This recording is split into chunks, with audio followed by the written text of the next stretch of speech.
Hoje não vai ser propriamente uma pregação, vai ser mais um estudo e você pode perguntar em qualquer momento, que de vez em quando eu vou perguntar, você entendeu? Tamo junto? Porque o tema de hoje é sobre Cristo e cultura, como conciliar aquilo que é eterno diante daquilo que é temporal. Faz muito tempo que eu gostaria de dar esse estudo aqui para os irmãos, a gente fazer essa reflexão, e hoje é um momento muito oportuno, porque por causa do jogo do Brasil, né? E alguém pode pensar assim, onde já se viu mudar o horário do culto, né? O jogo é mais importante, onde já se viu um negócio desse, né? O jogo é mais importante que o culto, mas a gente precisa fazer algumas reflexões que esse estudo vai nos ajudar, mas desde já, se o seu coração está um pouco inquieto, ou você conhece alguém que está com o coração um pouco inquieto, a nossa adoração a Jesus, ela deve ser todos os dias, tá bom? Deus não estabeleceu para nós, na nova dispensação, um dia específico para o adorarmos, tá bom? Isso havia lá na lei, que era o sábado, tá bom? Não existe um dia que Deus falou assim, é para vocês me adorarem no domingo. Não existe um mandamento, mas existe uma tradição, existem fatores importantíssimos por que nós nos reunimos no domingo. A principal razão é porque Jesus ressuscitou num domingo. Então o domingo faz muito sentido para nós. E questão, tá bom, no domingo então vamos nos reunir no domingo para adorar ao Senhor. Mas a Bíblia não fala do horário. Se é 9, 9h30, às 8, Jesus ressuscitou às 6 da manhã. Que horas ele ressuscitou? Mais cedo, né? Mais cedo. E aí geralmente tem o culto da ressurreição na Páscoa, que normalmente, para as igrejas mais corajosas, que horas que é o culto? 6 horas, né? A gente fala, imagina todo domingo 6 horas a gente se reunindo. Mas aí talvez deveria ser um pouquinho mais cedo, talvez umas 4h30, talvez 5 horas, 5h30, talvez, não sei, a gente não sabe. Então, é importante a gente já ter isso em mente, que nem o dia, nem o horário foi estabelecido pelo Senhor. E aí a gente precisa ver, entender o que é eterno, a adoração a Deus é eterna. O dia e horário é temporal, é cultural, é aquilo que a gente vai definindo.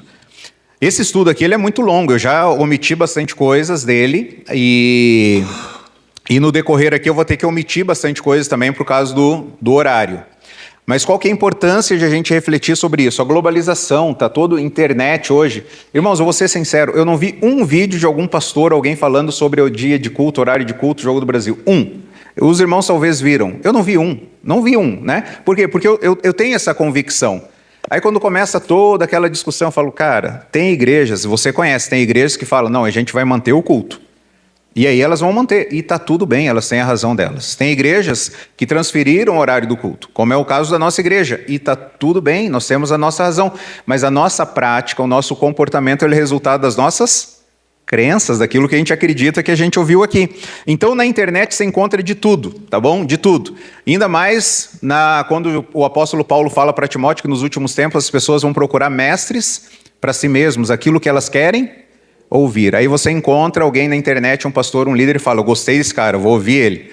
Mas em algum momento ele vai falar alguma coisa que você não vai gostar, aí vai ter que buscar algum outro. E por isso que é importante a gente estudar a Bíblia e nos sujeitar à Bíblia.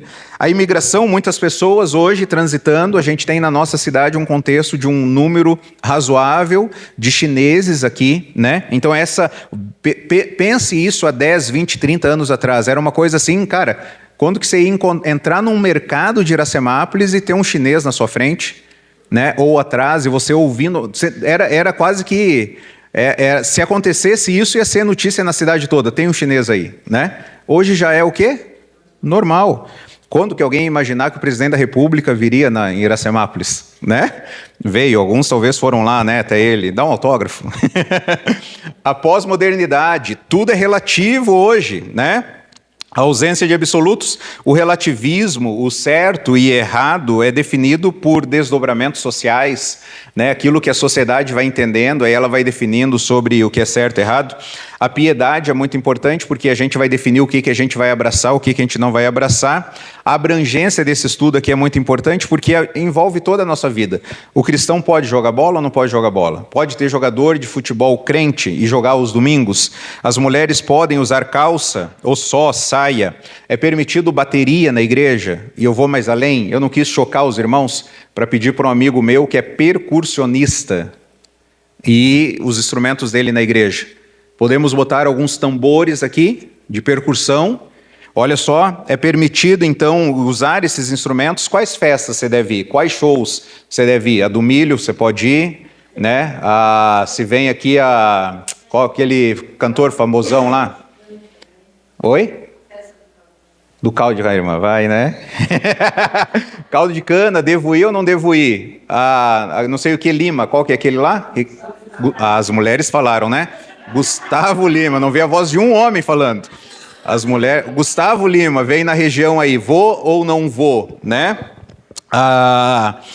Quais festas a gente vai, qual show? A mentira leve, dá para contar uma mentirinha levinha ou não? A bebida alcoólica, posso beber, não posso beber? Quando eu posso beber? Onde eu posso beber? Com quem eu posso beber? Dízimos e ofertas, quanto? Né? Como? É preciso, não é preciso? A disciplina dos filhos, como que ela deve ser feita? É os profissionais que falam como vai ser, ou é palavra? O aborto é ilegal? É imoral? A homossexualidade é um problema fisiológico? É um problema social? É um problema espiritual? O estilo de roupa? Qual que é o equilíbrio entre a nudez e a burca? Aonde que a gente para, né? Porque se vestir, nós devemos nos vestir. Por quê? Porque Deus é pecado em praia de nudismo, tá? Se alguém pensa em ir, já ou se alguém já foi, já pede perdão para Deus, tá? Por quê? Porque Deus fez roupas para Adão e Eva. Então nós devemos nos vestir. Mas agora qual que é o tamanho dessa roupa? Qual que é a largura dessa roupa, né? Então qual que é o limite ali, né? A gente tem que sair da nudez, mas a gente vai parar lá na burca, né?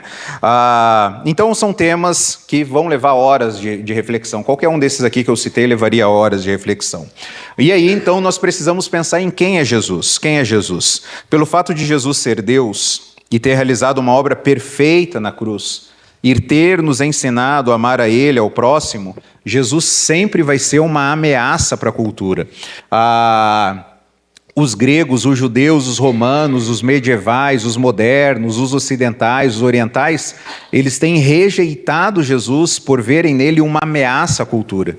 Quando Jesus chega em qualquer cultura, irmãos, qualquer cultura, ele é uma ameaça.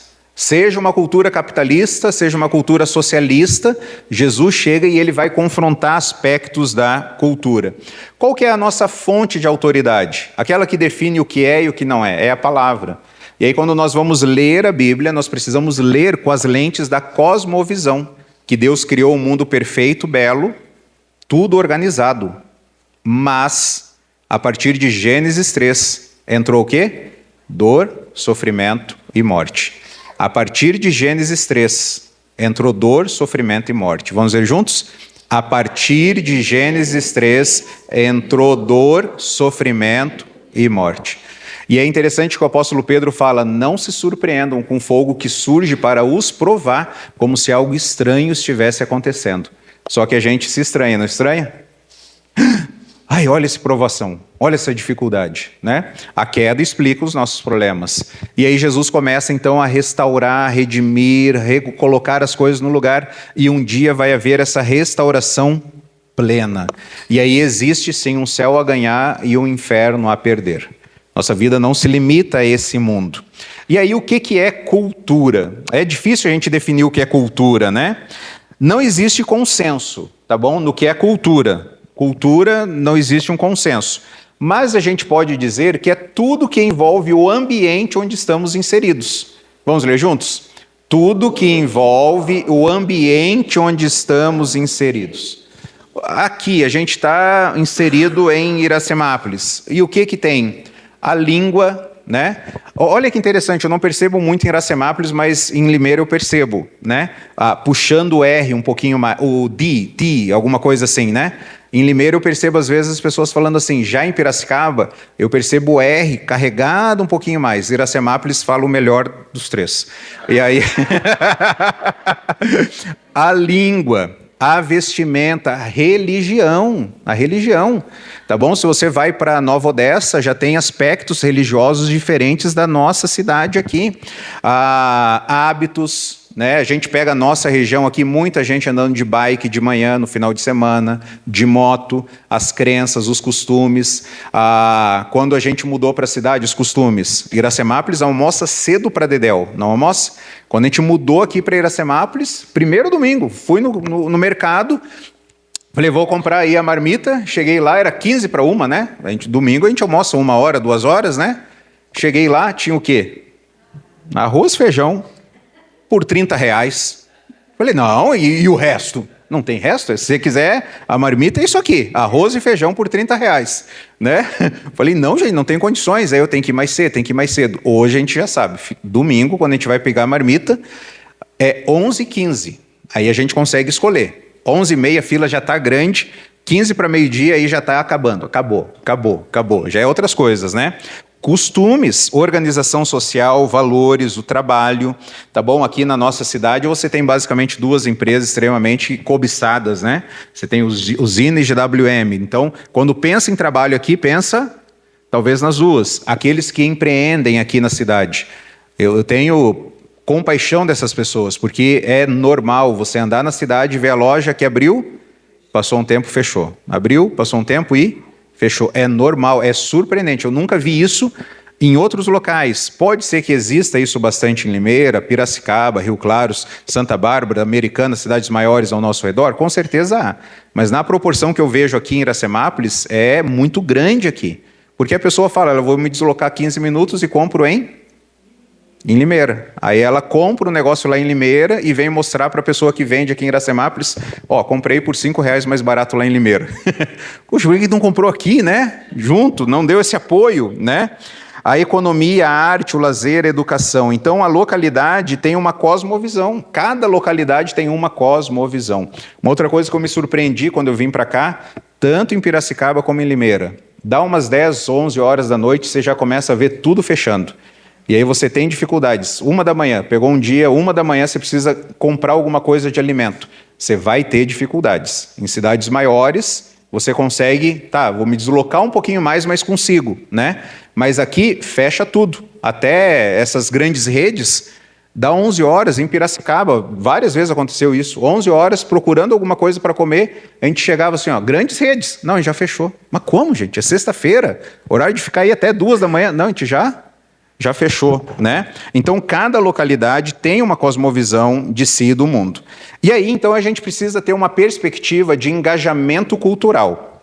E aí eu quero apresentar aqui para os irmãos 4 perspectivas, tá bom? Sobre esse engajamento, o quanto que a gente vai se engajar. Essas 4 áreas aqui é desenvolvida pelo Timothy Keller, tá bom? E o que é graça comum? Antes da gente entrar aqui, é preciso a gente entender o que é graça comum, tá bom? Graça comum é uma ação de bondade de Deus no mundo, tá bom? É uma ação de bondade de Deus no mundo. Por isso que não crentes, às vezes, são melhores que crentes nas suas áreas de atuação. Porque Deus dá porções de graça. Você tem músicos, você tem profissionais, médicos, atos na ecologia, buscando salvar a natureza. Então, tudo isso é a graça, a bondade de Deus no mundo com pessoas que não são crentes, tá bom? Então, quais a médica que está cuidando da Má, pelo que eu percebi, ela não é crente.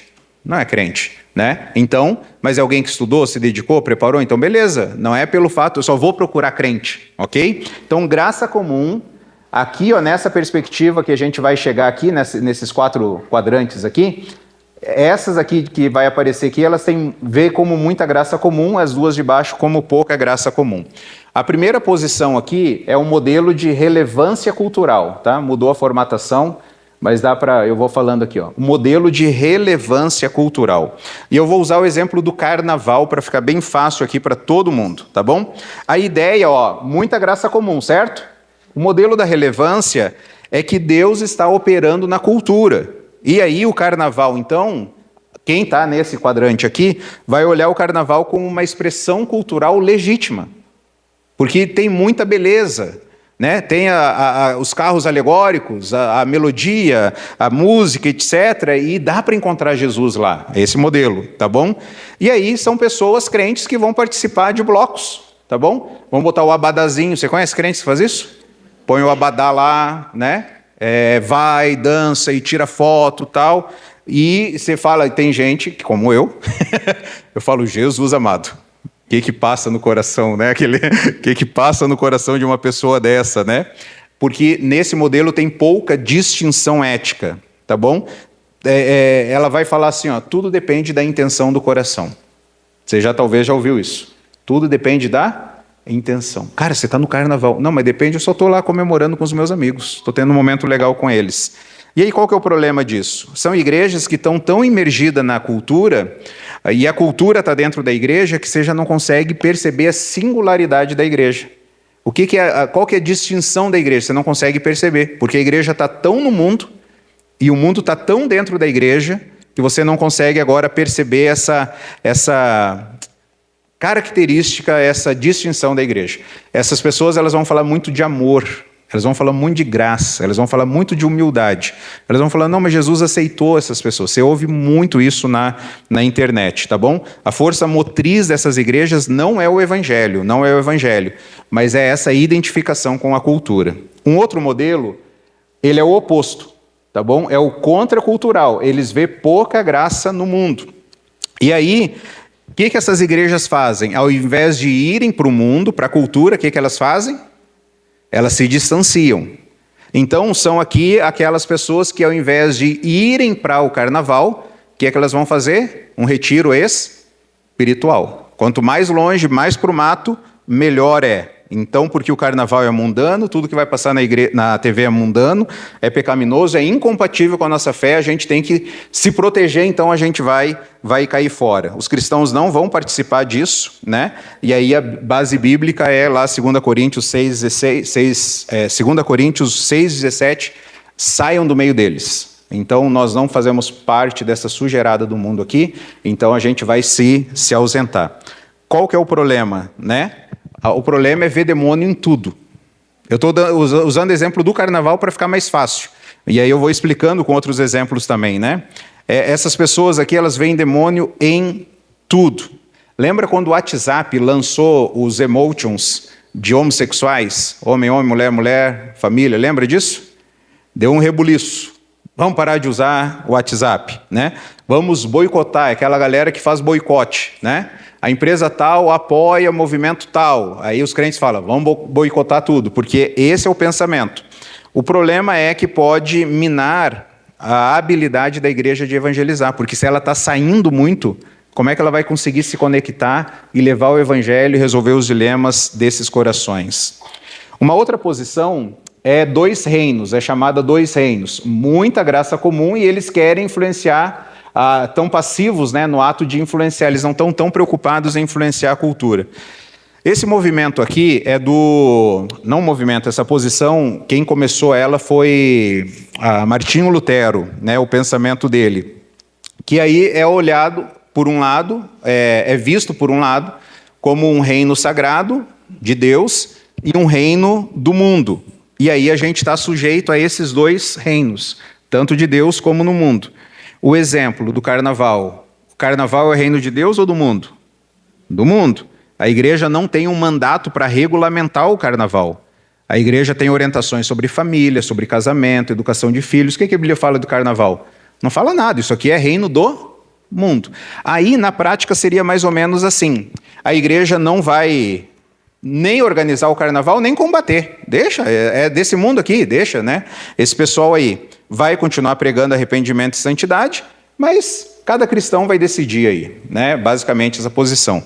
Para tornar mais claro aqui, é mais ou menos assim, ó, se houvesse um imposto financeiro para o carnaval, quem é dessa posição vai falar, eu pago, porque esse mundo aqui estabeleceu, eu tenho que me sujeitar às autoridades. Quanto que é para pagar aí o imposto aí para ajudar vocês a fazer festa, né? Aí 20%, está aqui, 20%, vai lá, vai festejar. Porque é a posição aí dos 2 reinos, tá bom? O problema é que essas pessoas esquecem que Deus é soberano sobre todas as coisas, né? Então, pode parecer uma neutralidade excessiva em aspectos que a igreja deveria chegar lá e combater. E, por fim, a última posição aqui é a transformista. No exemplo do carnaval, ela vai partir da ideia que ela tem que transformar a cultura. Na prática, o que seria isso? Pegando o exemplo do carnaval, qual que seria Eles vê pouca graça comum no carnaval, mas eles querem influenciar a cultura. Qual que seria essa posição aqui pensando no carnaval? O que essa galera faz? Quase. Blocos. Que blocos? Blocos cristãos. É essa galera aqui, ó, que faz os blocos cristãos. A gente não vai compactuar no samba, o samba profano deles, a gente vai fazer o nosso samba cristão aqui, né? O nosso Pule para Jesus, né? Bloco, é essa galera aqui, são os transformistas, tá bom? Por exemplo, os maiores índices de audiência na TV americana é o Super Bowl, é o intervalo do Super Bowl. É tanta audiência, tanta, que aqueles shows que são feitos lá são pagos pelos próprios artistas. Eles chegam para a NFL e falam assim, eu quero me apresentar no intervalo. E eu vou pagar para vocês para poder fazer isso aí. Eles que pagam, eles não recebem. Por quê? Porque eles são vistos por milhares e milhares de pessoas. Tanto é que quando dá um intervalo do Super Bowl lá nos Estados Unidos, existem orientações para o consumo de água, para os irmãos terem ideia, de descarga. Porque na hora que dá o intervalo, vai todo mundo para onde? Para o banheiro, e ó, descarga, para não dar pane no sistema. As pizzarias, coisas de lanchonete, elas se preparam porque nesse intervalo o pico de entrega é absurdo. Então os artistas vão lá. Aí o que os transformistas fazem? E é aquele movimento daquele deputado que foi assassinado lá nos Estados Unidos, qual que é o nome dele? Kirkley, alguma coisa assim? O movimento dele, inclusive, faz um show do Super Bowl paralelo. Então os cristãos eles vão assistir um show gospel, ao invés de assistir o show do Super Bowl. E aí então eles se envolvem. E aqui existem alguns problemas. E aí você vai ter a bancada gospel no Vote em Mim, porque eu sou cristão, é essa galera aqui. Os problemas é esse envolvimento na sociedade, onde vai ver assim, ó, tudo tem que ter participação evangélica. Tudo tem que ter. Tem o sindicato do Lula lá, do PT? Então vai ter o sindicato dos crentes lá na empresa, né? Tudo vai ter um movimento, uma participação evangélica. Então são alguns problemas. Eu quero perguntar para você vai conversar aí com a pessoa do lado, qual desses 4 aqui que você faz parte?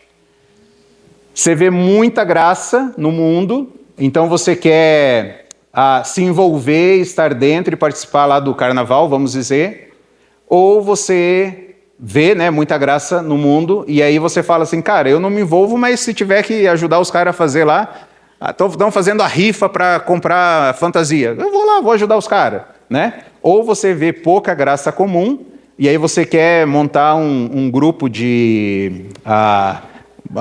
um bloco gospel, né? Fazer o drink gospel, a balada gospel, o ficar gospel, né? E aí... Ou você é contracultural, tá contra tudo isso, não quero saber, eu quero sair desse mundo aqui, eu quero produzir a minha própria roupa, porque vai que a Hellmann's é do diabo, vai que a Coca é alô diabo, eu vou fazer a minha própria Coca Zero. É essa galera aqui do contracultural. Fala aí com a pessoa do lado aí, qual grupo que você tá. E eu vou perguntar para você levantar a mão, hein? Eu vou perguntar, quem tá nesse grupo, quem tá naquele? Fala aí com a pessoa do lado. Eu falei para os irmãos que era muito assunto, e aqui era legal a gente ficar uns 15 minutos interagindo, falando eu acho que é esse por causa daquele, por causa daquele. Mas se a gente ficar, a gente não consegue andar. Então, oi? Já deu, já. Quero que todo mundo levante a mão. Quem que é do modelo relevância? Fala assim, cara, a gente tem que entrar na cultura e entrar para valer lá. Né? Tem muita coisa de Deus boa lá. O carnaval é bom, é festa, é alegria. O brasileiro é alegre, Deus é belo, tem as belezas lá. Relevância. 2 reinos. Não vou, mas também não me oponho. Se precisar ajudar, até eu ajudo. Contracultural. Tem que cair fora. Tudo que está no mundo aqui tem... Olha, é aquele exemplo que eu dei. A gente vai produzir a nossa própria roupa, nosso próprio alimento. Ou transformista, vamos montar o nosso movimento lá. Uma dúvida ali antes de ir? É dúvida? Michele? Não? Então vamos lá. Modelo da relevância. Levanta a mão aí. Todo mundo tem que levantar, Eduardo. 2 reinos.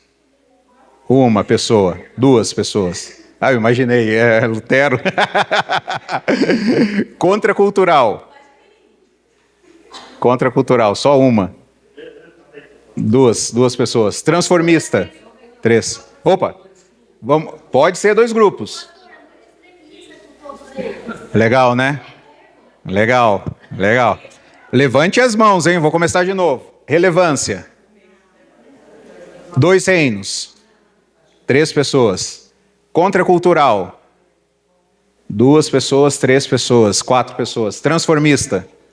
2 pessoas, 3. Oi? No meio, não tem problema, pode.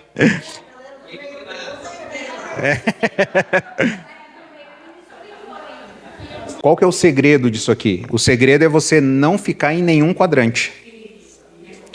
O segredo é que todos esses pontos, eles têm que ser mantidos unidos o tempo todo. Porque tem momento que você tem que ir para a cultura mesmo. Porque eu dei o exemplo do carnaval, que é o maior aqui no Brasil. Mas são outras áreas. Castelo Forte, um hino maravilhoso. Melodia feita por não crente. Lembra a época, os mais antigos, bateria. Poderia ter bateria na igreja ou não? Nossa época, pode ter luz na igreja? Né? Luz pode ter, né? Parede mais escura, nossa época. É o mundo entrando na igreja. Quem tem parede preta é balada, né? E nem é preta, né? Então, o segredo desses pontos aqui é todos eles têm que ser mantidos unidos o tempo todo. Porque tem horas que você vai confrontar a cultura e vai falar, não compactuo com isso, né? Tem horas que eu vou me ausentar disso. Tem horas que eu vou falar, cara, isso aqui é muito legal. E eu vou ajudar que isso aqui aconteça cada vez mais. Por que tudo isso, irmãos? A gente não vai ler esses textos aqui porque eu quero ler alguns outros, tá? Deus criou o homem e colocou no jardim para subjugar a terra, cuidar da terra, né? Cultivar o jardim. O trabalho é uma bênção. O trabalho é uma bênção. O problema é a queda. A queda que traz o trabalho improdutivo. Você trabalha e não tem o resultado desejado. O trabalho é para glorificar a Deus. Mas as pessoas usam o trabalho, ao invés de adorar a Deus e ajudar as pessoas, elas usam o trabalho para quê? Para ganhar dinheiro e enriquecer. Nós não pedimos para ninguém nada, irmãos. Nada, absolutamente nada. A não ser assim, ajuda um contato com alguém aí, alguma coisa, né? Mas nos últimos dias, né, as pessoas entrando, né, você está precisando de alguma coisa? Cara, estamos supridos, graças a Deus, Deus está cuidando da gente. Passa o Pix. Irmão, a gente está tranquilo, passa o Pix. Tem Pix aqui que chegou que eu não sei de quem é. E isso dá um medo, tá? É verdade, isso dá medo. Quem fala o que está nos esperando ali na frente, que a gente não sabe. Teve alguém que falou, passa o Pix aí. Eu expliquei, né, a pessoa perguntou como é que estava, expliquei tudo, não mandei o Pix. Legal, né? Tudo isso que está passando, passa o Pix. E uma das pessoas falou assim, ó, se o dinheiro não é para ajudar nos momentos difíceis, para que ter dinheiro? Então tem pessoas que fazem o que no mundo? Trabalham muito para enriquecer. Mas Deus dá o trabalho para nós, para a gente servir a Ele, ter recursos e ajudar outras pessoas. Então o nosso dever é cultivar a terra, cuidar da terra, extraindo o que ela tem de melhor para benefícios de todos, ajudar outras pessoas. Então, na prática, o que a gente vai fazer? Alguns textos que eu quero ler. A base, a gente vai sempre olhar para a cultura, né, olhando assim, ó, eu tenho que olhar a graça comum, tá? É Romanos 2, 14 e 15. Romanos 2, 14 e 15.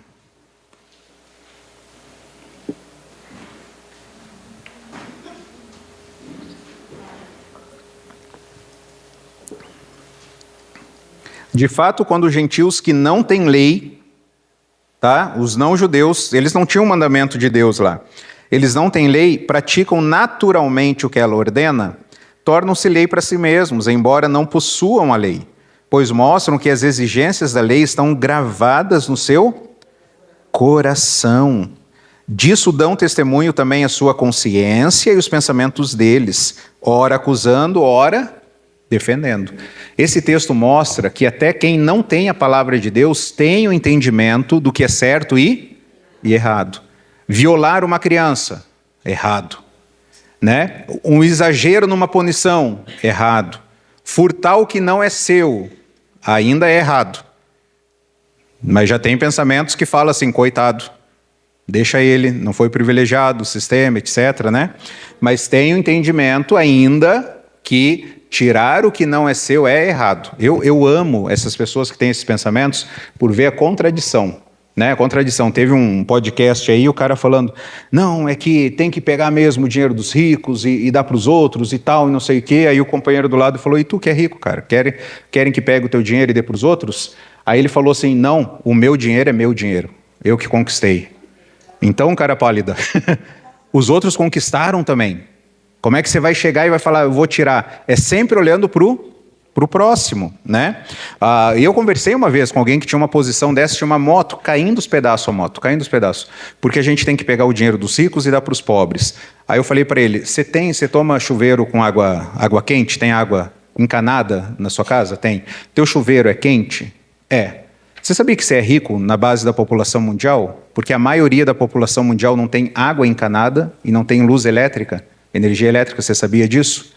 Então sabe o que você deveria fazer? Se você for coerente com a sua posição, pega a sua moto velha, venda e ajude quem é mais pobre, quem não tem. Não, aí é minha moto. Mas então, é esse o problema, né? As pessoas olham sempre para os demais. Então existe o entendimento do que é certo e errado por causa dessa graça que Deus manifestou.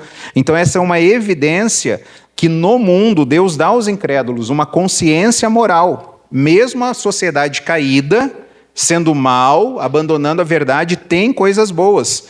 Isso nos ajuda a entender por que alguns não crentes têm uma vida moral melhor do que muito crente. Você já ouviu isso? E talvez eu já ouvi. Para ser crente igual fulano, eu prefiro não ser crente. Porque a base moral dele é isso, é essa graça comum que chegou até ele. Então o ser humano, mesmo não conhecendo a Deus, cria hospitais, né? Quando você está lá no hospital, você não pergunta, você é crente no Senhor Jesus? Você já se arrependeu dos pecados? Você não pergunta isso para a enfermeira. Você estica o braço e deixa ela enfiar lá a agulha, porque você confia no que ela está fazendo, né?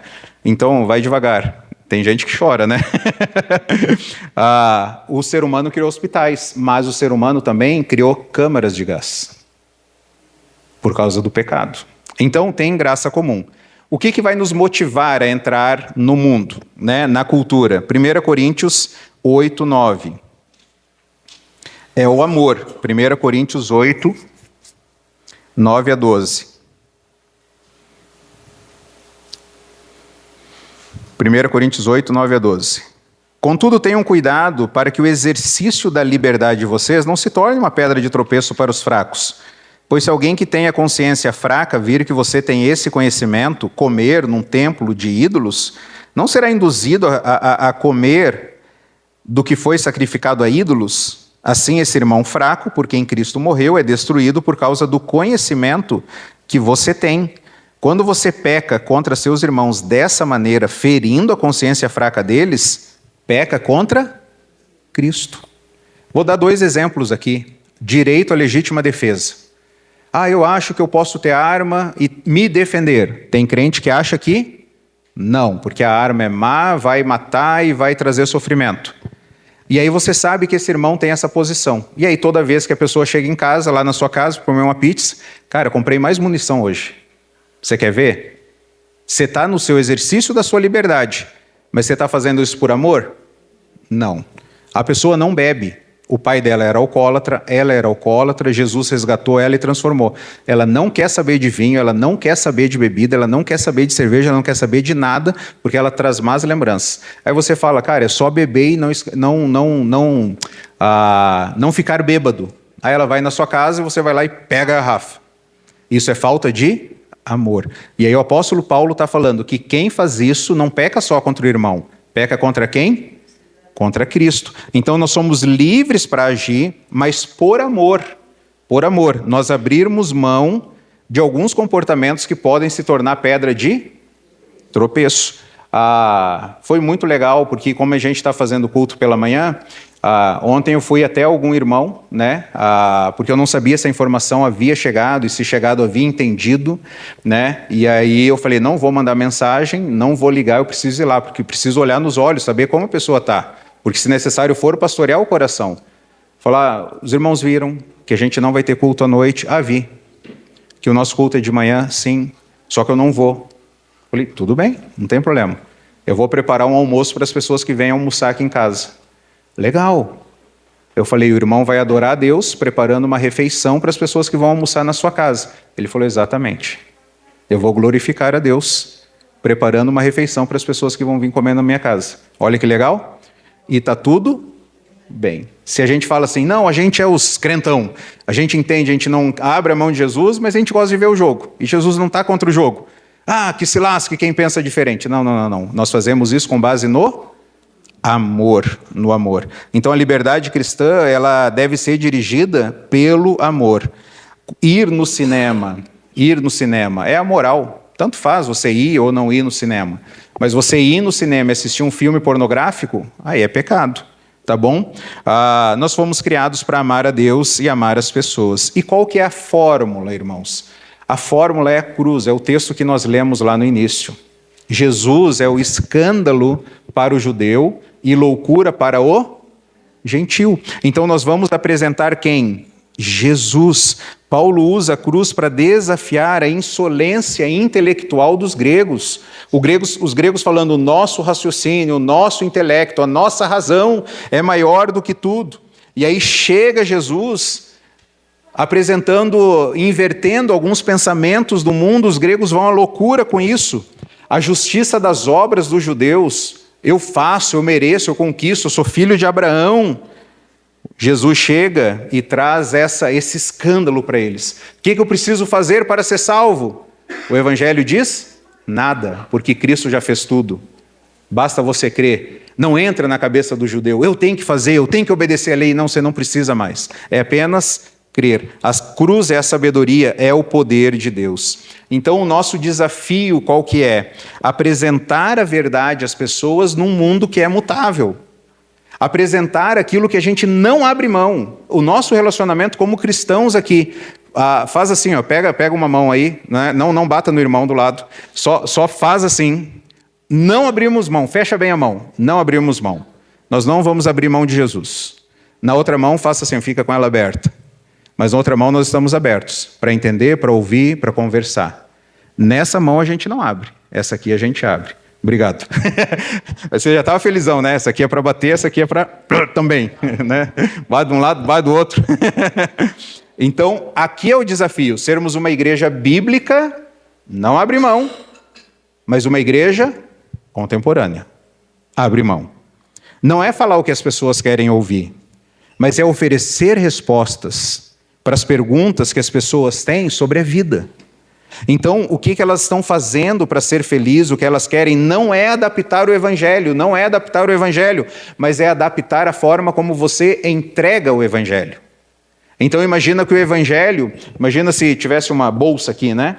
Então, você tem a palavra de Deus, que a gente não abre mão, não abrimos mão da palavra, e a gente coloca ela numa bolsa. A bolsa se estraga, a bolsa corrói, passa o tempo, a gente pega ela, põe numa mochila. Não abrimos mão. A gente trocou agora pela mochila, né? E nós vamos carregar. E agora, talvez a Bíblia está aqui e nós vamos transmitir o que? Essa palavra, essa verdade que não muda. Então, o nosso desafio da contextualização. Irmãos, olha essa frase, vamos ler juntos? Deus não nos dá um argumento irrefutável, e sim uma pessoa irrefutável, contra quem, no fim das contas, não há argumento. Deus não nos dá um argumento irrefutável, Ele nos dá uma pessoa irrefutável, que no final das contas não tem um argumento contra Jesus. Os judeus se escandalizam, os gregos acham que é loucura, mas é Jesus que nós entregamos, então nós conservamos elementos essenciais, mas existe flexibilidade na forma como nós vamos entregar. Então, irmãos, nós temos que evitar perder ouvintes, né, porque nós estamos ofendendo as pessoas. Isso a gente deve tomar muito cuidado. Perdi um ouvinte, por quê? Porque ela me rejeitou. Talvez ela tenha que rejeitar a quem, se ela for rejeitar? A Jesus. No que depender de mim, como igreja, a gente tem que fazer o máximo para que o mundo não nos rejeite. Porque a gente tem o evangelho que vai ofender. Esse evangelho vai chegar até a pessoa e vai falar, você é um pecador. Você não é uma pessoa boa como você acha. Você não merece o céu como você acha que merece. As suas obras são insuficientes. Tudo que você faz está contaminado, é trapo de imundícia. E o trapo de imundícia é forte, né? É como se fosse... Era usada a expressão para panos menstruais das mulheres, tá bom? Que não existia fraldinha na época. Então era o pano que era usado. E aí Deus está falando assim, o que você faz de bom é como se fosse esse pano aí de menstruação. O que você faz de bom é como o pano que era usado na lepra. E um pano de lepra você não pegava e botava num quadro, ó, o pano, olha que legal, olha que cheiroso, quer levar um pedaço de pano para sua casa? E Deus fala, olha, o que você está fazendo de bom, achando que você vai me agradar, eu rejeito isso aí. É trapo de imundícia. O evangelho ofende ou não ofende, irmãos? O evangelho não fala assim, ó, levante a sua cabeça e venha até Jesus. Curve a sua cabeça e vá até Jesus, porque Ele é rei, Ele manda. A nossa sociedade fala, eu sou livre. E a gente fala, não, você não é livre. Você é escravo do pecado. Tá bom, vou correr para Jesus para ser livre. Não, agora você é escravo de quem? De Jesus. O evangelho ofende. E aí o perigo é nós ofendermos, porque o evangelho já vai ofender. Então, nós temos que evitar perder ouvintes, porque nós e não o evangelho está sendo ofendido. Tem uma vez que eu compartilhei lá no nosso GC, e eu falei assim, eu não sei se a igreja está pronta, talvez a gente pensar... esse camarada aqui, ele está tendo alguns posicionamentos lá nos Estados Unidos, meio diferentes lá, que já deu alguma polêmica. Mas esse livro aqui que fala intensa e envolvente, uma igreja significativa que todos amam participar, ele apresenta essa forma, né? Então, vamos ser uma igreja não para agradar as pessoas, mas para tirar as barreiras. E isso que nós estamos fazendo hoje é tirar as barreiras. Vem adorar Jesus com a gente. Que horas? 9h30. Depois vamos assistir o jogo junto. Tirar as barreiras. Então, o nosso desafio qual é? Entrar na cultura. É o que Deus quer. Tá bom? Mas ao mesmo tempo que a gente entra na cultura, o que a gente vai fazer?